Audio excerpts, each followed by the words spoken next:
కొని మానవతరాయ్ గారు ఏంది నైనీ బ్లాక్ మున్సిపల్ ఎలక్షనా మీ మంత్రులు కొట్లాడుకున్నందుక డైవర్షన్ పాలిటిక్స్ ఎన్ని రోజులు ఈ కార్తీక దీపం ఏం సీరియల్ కేటీఆర్ అన్నారు కార్తీక దీపం సీరియల్ రుతురాగాల ఇప్పుడు ట్రెండింగ్ లో ఉన్న సీరియల్ ఏందో నాకు తెలియదు.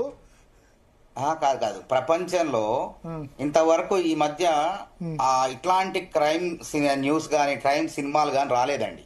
ఈ మధ్య ఓటీటీలో వస్తానే గానీ నిజంగా ఈ ఫోన్ ట్యాపింగ్ అనే పేరుతో ఒక సినిమా తీస్తే అద్భుతంగా సినిమా ఆడుతుందండి. ఎందుకంటే కూతురు అల్లుడు ఫోన్ ట్యాప్ చేయటం, గోడకు చెవులు కూతురు కూడా చేశారా అంతే కదా, కవిత గారే చెప్తుంది కదా కూతురు అల్లుడు ఫోన్లు వింటాం అంటే గోడకు చెవులు కాదు ఫోన్లకు కూడా మంది ఫోన్లకు కూడా చెవులు పెట్టారు కేసీఆర్ ప్రభుత్వం అనేది మనకు అర్థమైపోయింది.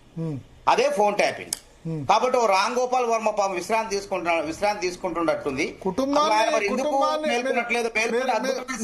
మీరు కుటుంబాన్ని జీల్చినట్టున్నారు, అందుకని కూతురు ఫోన్ కూడా ట్యాప్ చేయాల్సి వచ్చిందేమో. ఇక కుటుంబాన్ని జీల్చినట్టున్నారు మీరు. మాకేం సంబంధం చెప్పండి. వాళ్ళ కుటుంబాన్ని కూడా జీల్చడం వల్ల పరిస్థితి వచ్చింది. మొగుడు కొట్టినందుకు కాదు తోడి కోడలు చూసి పక్కు నవ్వినందుకు వచ్చినట్టు తంట.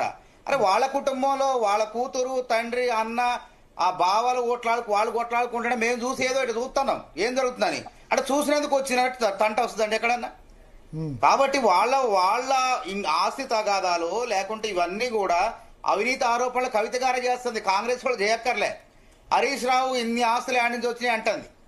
అదేవిధంగా శ్రీనివాసరెడ్డి ఆయన ఎమ్మెల్సీ శ్రీనివాసరెడ్డి ఏం లేదు చెప్పులు లేనోడు 700 కోట్లతో విల్లాలు ఎట్లా కడుతుందని ప్రశ్నిస్తుంది.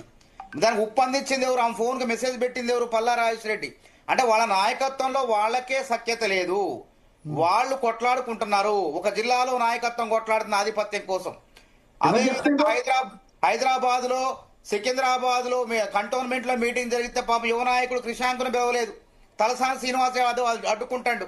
ఈ రకంగా వాళ్ళ కుంపటి వాళ్ళే నిప్పు పెట్టుకుంటున్నారు. ఇంకా మీ మంత్రులు చాలా సఖ్యతతో ఉన్నారు, చాలా అద్భుతమైన కోఆర్డినేషన్ ముఖ్యమంత్రికి మంత్రులకు నడుస్తుంది. ముఖ్యంగా మీ జిల్లా మంత్రికి బట్టి విక్రమార్కకు, పొంగులేటికి, తుమ్మల నాగేశ్వరరావు ముగ్గురు అద్భుతమైన కోఆర్డినేషన్ తో ఉన్నారు.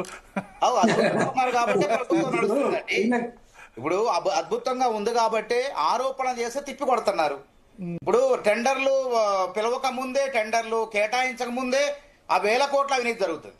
మూసీ పునరుజ్జీవనం ప్రాజెక్టు అసలు డిపిఆర్ఏ రాలే ఇంతవరకు. ఆ ప్రాజెక్టు పునరుజ్జీవనం చేయబోతున్నాం 1,00,000 కోట్ల అవినీతి అంటారు. హిల్ట్ పాలసీలో ఇంతవరకు దరఖాస్తులు రాలేదండి. పారిశ్రామిక నైనీ బ్లాక్ సంబంధించి సరే 5 లక్షల కోట్లు నైనీ బ్లాక్ సంబంధించి హరీష్ రావు సరే గానీ మీ బయట పెట్టింది ఆంధ్రజ్యోతి పత్రిక మీకేం వ్యతిరేకం కాదు. మాకు పత్రిక లేదండి. నేషనల్ హెరాల్డ్ మీకు వ్యతిరేకం ఏం కాదు. ఆంధ్రజ్యోతి పత్రిక పత్రిక వీక్లీ పత్రిక నేషనల్ హెరాల్డ్ సందేశ్ అనేవి రాధాకృష్ణ గారికి రాధాకృష్ణ గారికి చాలా మంచి క్రెడిబిలిటీ ఉంది.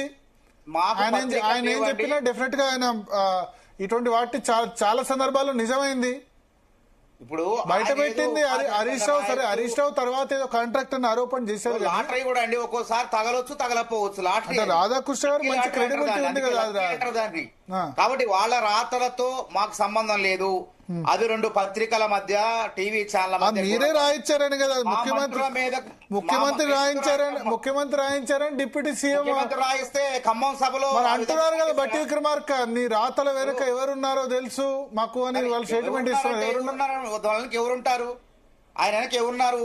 నిజంగానే బీఆర్ఎస్ వాళ్ళు ఎవరు రాయించారా? ఇద్దరి మధ్య కావాలని జనాలు ఆ అభిప్రాయ భేదాలు సృష్టించడం కోసం బీఆర్ఎస్ వాళ్ళు మీరు అట్లేదు కపార్థం చేసుకుంటారు. తిడుతున్నారు కదా రోజు ఆ పేపర్ ను ఛానల్ బీఆర్ఎస్ వాళ్ళు ఆ పేపర్ ను ఛానల్ రోజు తిడుతున్నారు. ఆయన రాధాకృష్ణ రోజు తిడుతున్నారు. వాళ్ళు ముఖ్యమంత్రి గారు వెంటనే ఖమ్మం సభలో మా మంత్రుల జోలికి రాకండి, మీరు తన్నుకు చావండి, మమ్మల్ని ఇందులో మధ్యకు లాగండి అని చెప్పి ఖండించారా లేదా? ఇవాళ బట్టి విక్రమార్క గారు కూడా మొత్తం చెప్పారా లేదా? ఈ టెండర్ల ప్రక్రియ 10 ఏళ్ల కాలం ఎట్లా జరిగింది, ఏం జరిగింది, కేంద్ర ప్రభుత్వ నిబంధనలు ఏమున్నాయి, ఆ నిబంధనలకు అనుగుణంగానే జరిగిన సైడ్ విజిట్ అనేది కొత్తగా మేమేం సృష్టించలేదని చెప్పి విడమర్చి మొత్తం అరటికాయ తక్కువ ఒలిచి నోట్లో పెట్టినట్టు సక్రమంగా చెప్పారు. కాబట్టి వీళ్ళు ఏంది ఇప్పుడు నిజంగా ప్రతిపక్షం అంటే ఏంది? వీళ్ళు కాంగ్రెస్ పార్టీ నాయకుల మధ్య అభిప్రాయ భేదాలు సృష్టించి రాజకీయ పబ్బం గడుపుకోవాలని ప్రయత్నం చేస్తారు. గుర్తుపెట్టి ఈ కాంగ్రెస్ అధికారం రాగానే ఇక 2 నెలల్లో కూలిద్ది, 3 నెలల్లో కూలిద్ది, ఇంకేముంది అయిపోయింది 6 నెలలే ఈ గడువు అని చెప్పేసి కాంగ్రెస్ ప్రభుత్వాన్ని కూలుస్తారంటే ప్రజలు ప్రతి ఎన్నికల్లో జూబ్లీ హిల్స్ లో కంటోన్మెంట్ లో సర్పంచ్ ఎన్నికల్లో నిలబెడుతూ వస్తున్నారు. పార్లమెంట్ ఎన్నికల్లో కూడా నిలబెట్టారు, గుర్తుపెట్టుకోండి. రేపు మున్సిపాలిటీలో కూడా బరాబర్ ఎవరైతే కూల్స్తామన్నారో వాళ్ళకు బుద్ధి చెప్పక ఇది అస్త్రమా? Municipal election అస్త్రమా? అదే కదండి, మేము మా Phone మా tapping. సంక్షేమ పథకాలే మమ్మల్ని గెలిపిస్తాయి, గుర్తుపెట్టుకోండి. పాత గజ్జలు అన్నట్టు, ఆడలేక మధ్యలో కూడా అన్నట్టు డైవర్షన్ పాలిటిక్స్ పక్కదారి పట్టించే రాజకీయాలు మాకేం అవసరం అంటున్నా. ఇలా పనులు మేము చేస్తున్నాం. ఇలా పేద ప్రజలకు డబుల్ బెడ్రూమ్ ఇల్లు కట్టమంటే వాళ్ళ పార్టీ కార్యాలయాలు ఆకాశ ఆర్మేలు ఢిల్లీలో, హైదరాబాద్ లో, ప్రతి జిల్లాలో కట్టుకున్నారు. అది చదిపోదని కోకాపేటలో 11 ఎకరాలు ఖరీదైనటువంటి భూమిని అలాట్ చేసుకున్నది ఈ ప్రజలు గమనించట్లేదా? ఇవాళ వచ్చిన 2 ఏళ్లలో 3.5 లక్షల ఇందిరమ్మ ఇళ్ల పూర్తి కార్యక్రమం గృహప్రవేశాలు అయిన 5 లక్షల రూపాయలు మంజూరు చేసిన. ఇంకా 2వ విడత మంజూరు కూడా సిద్ధంగా ఉన్నాడు. పేదవాడి నాడి కనుక్కున్నాం మేము. పేదవాడికి పంచభక్ష పరిమాణాలు అవసరం, గూడు పెడితే చాలండి వాళ్ళకి. అదే విధంగా రేషన్ కార్డులు ఇచ్చిండ్రా వాళ్ళు? 3,10,00,000 కార్డులు ఇచ్చినాం ఇలా.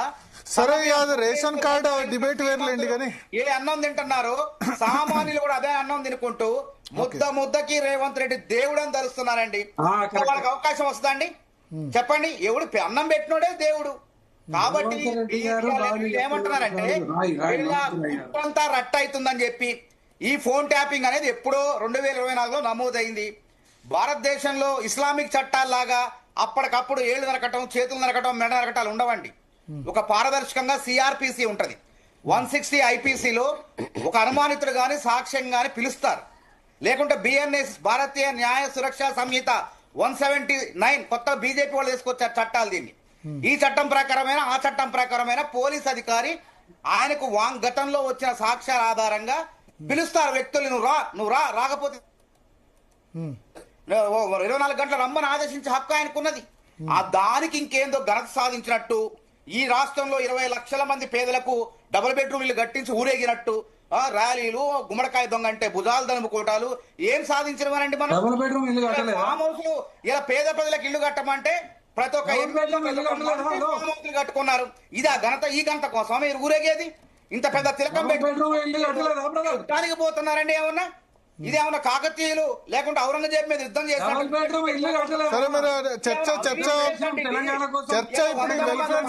కాదు. ఒక్క నిమిషం. మీరు మాజీ ఎమ్మెల్యే, గౌరవంగా ఉండండి. మీరు మాట్లాడేటప్పుడు నేను మాట్లాడలేదు. నేను మాట్లాడేటప్పుడు మీరు ఫోన్ ట్యాపింగ్ ద్వారా, అందుకే సినిమా ఫోన్ ట్యాపింగ్ ద్వారా కూడా బ్లాక్ మెయిల్ చేసి డబ్బులు ఇలా 1,300 కోట్లు మీ పార్టీలోకి ఎలక్ట్రల్ బాండ్ రూపంలో ఎట్లా వచ్చినాయి? అసలు 30 మంది నెంబర్లు ఎట్లా డబ్బులు వేశారు వాళ్ళు? కాబట్టి మీరు చిన్నపిల్లగాళ్ళగా వ్యవహరించకండి. చిన్నపిల్లల మనస్తత్వంతో ఉండకండి. హుందాగా వ్యవహరించండి. డిబేట్ ఇది. మీకు వచ్చే పనులు లేవు, కిరీటాలు లేవు. మీకు ఇచ్చే సమయాన్ని మీరు వ్యవహరించండి. అంతేగాని మీకు గౌరవించి మాట్లాడుతున్న మాజీ ఎమ్మెల్యేగా మీకు గౌరవించి మాట్లాడుతున్నా మీ సమయాన్ని మీరు వినియోగించుకోండి. నాకు మాట్లాడేయండి. అంటే ఇక్కడ మీకు గుట్టంతో రట్ట అవుతుందని పట్టబయలైతుంది అడ్డుపడుతున్నారా? అసెంబ్లీకి రమ్మంటే వారు ముద్రనిద్రపోతారు, కుంభకరణం లేక ఫామ్ హౌస్ లో పడుకుంటారు. అనర్హత పెట్టుబడుద్ది అని చెప్పి ఆ ఒక్కరోజు సంతకం పెట్టిపోతారు. అసలు మీకు ప్రజాస్వామ్యంలో మాట్లాడే హక్కు ఉందా? నైతిక హక్కు ఉందా? చెప్పండి. చేసింది మంది కొంపలు ఆర్చి ఇలా మంది సొమ్ము ఏం చేయాలి అర్థం కాక పక్కదారి పట్టిస్తారు. లేదో రేపు ఎలక్షన్లు చెప్తారు. పక్కదారి పట్టిస్తారు లేదో ఎలక్షన్లు చెప్తాయి. కాబట్టి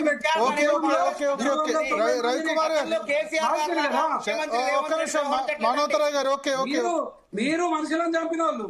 అయ్యో, ఎందుకంటే మీరు ఆలోచిస్తారు? వామనరావు దంపతులు చంపింది ఎవరు? లాయర్లు చంపారండి మీరు. కాంగ్రెస్ పార్టీ కాదు, కర్త కర్మక్రియ అన్ని ఆయన అంటానికి.